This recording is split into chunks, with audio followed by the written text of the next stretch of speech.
അടുത്ത കാലത്ത് സ്വന്തമായൊരു ഒരു പാട്ട് ഞാൻ എഴുതി ഞാൻ എൻ്റെ കൊച്ചുമോളെ കാണിച്ചിട്ട് ഞാൻ ചോദിച്ചു, പാടി കേൾപ്പിച്ചു. അപ്പം ഞാൻ ചോദിച്ചു, മോളെ ഈ പാട്ട് അമ്മ എഴുതിയ പാട്ട് കൊള്ളാമോ എന്ന് ചോദിച്ചു. അപ്പോൾ എൻ്റെ കൊച്ചുമോള് പറഞ്ഞു, കൊള്ളാം, അമ്മയ്ക്ക് സൂപ്പർ പാട്ടാണല്ലോ എന്ന് പറയും. അപ്പം ഞാൻ തന്നെ തനിയെ എഴുതി ട്യൂൺ ചെയ്തു.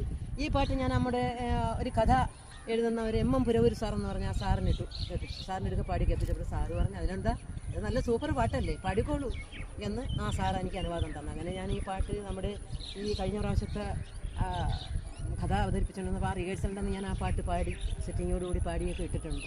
അതിലൊരു 4 പേര് ഞാൻ പാടാം. സ്വപ്നം കാണാത്തോരാരുമില്ല, സ്വപ്നത്തിൽ നീയല്ലാതാരുമില്ല. സ്വപ്നം കാണാത്തോരാരുമില്ല, സ്വപ്നത്തിൽ നീയല്ലാതാരുമില്ല. ദുഃഖങ്ങൾ പങ്കിടാനാരുമില്ല, ദുഃഖങ്ങളില്ലാത്തോരാരുമില്ല. ഭൂമിയിൽ ദുഃഖങ്ങളില്ലാത്തോരാരുമില്ല.